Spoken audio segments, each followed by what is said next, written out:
Football বিশ্বকাপে কিন্তু Argentina প্রথমেই সৌদি আরবের সাথে হেরে গেছিল।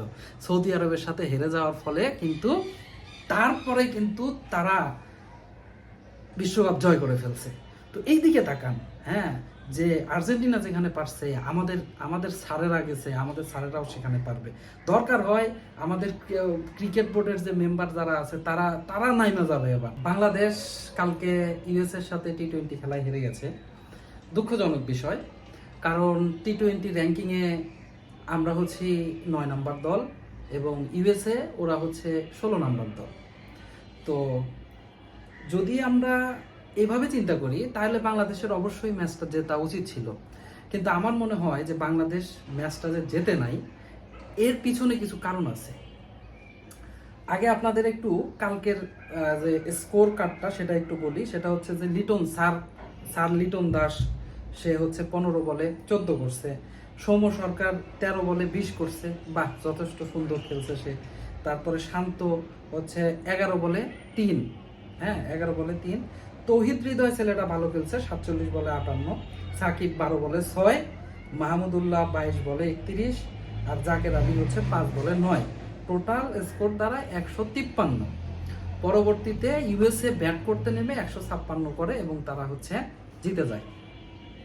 এখন এই যে বাংলাদেশ হারলো আর কি, এটা তো হারার কথা না, হ্যাঁ, কিন্তু কেন হারলো? তা আমার কাছে যেটা মনে হচ্ছে যে বাংলাদেশ ক্রিকেট বোর্ড আসলে আমরা যে সাধারণ জনগণ আছি, আমাদের চেয়ে তাদের মেধা অন্য লেভেলের ভাই। ঠিক আছে, আমরা যতই চিল্লাচিল্লি করি না কেন, তারা খেলতেছে এই লেভেলে, আপার লেভেলে খেলতেছে। কিভাবে একটু হচ্ছে ব্যাখ্যা করলেই জিনিসটা আপনারা বুঝতে পারবেন। সেটা হচ্ছে যে দেখেন, এই যে শান্ত ক্যাপ্টেন, হ্যাঁ, সে কিন্তু শান্তভাবে খেলতেছে। এর আগের যে ওনার ইনিংসগুলো দেখেন, সেম এরকমই কিন্তু রান, হ্যাঁ ঠিক আছে, দুই ডিজিট, ঠিক আছে, ওই 15-20 এরকম করে বা 5-7 এরকম করে করতেছে।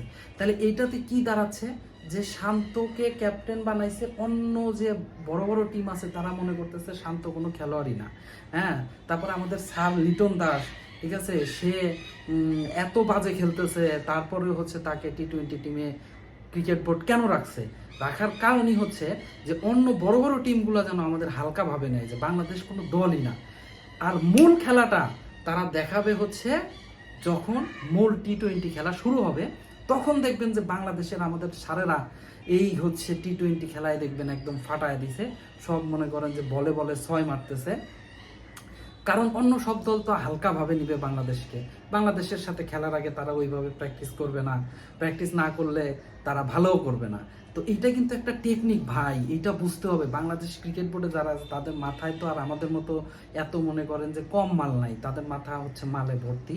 ঠিক আছে, যখনই দুর্বলভাবে নিবে বাংলাদেশকে, তখনই বাংলাদেশ গিয়ে অ্যাটাক করবে এবং কাপটা নিয়ে এবার পিঠে নিয়ে দেখবেন যে চলে আসছে।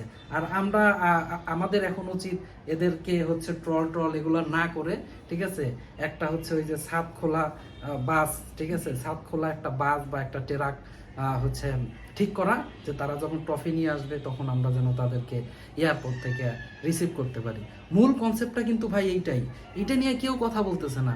এই জন্য আমি কথা বললাম যে এরা এখন দেখাচ্ছে যে আমরা খেলতে পারতেছি না।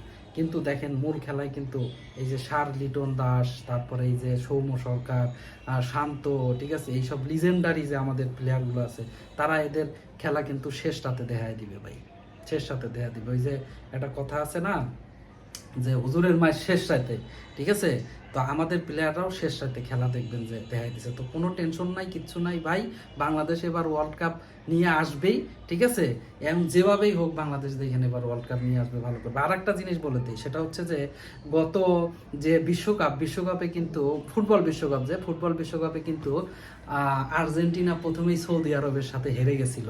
সৌদি আরবের সাথে হেরে যাওয়ার ফলে কিন্তু তারপরে কিন্তু তারা বিশ্বকাপ জয় করে ফেলছে।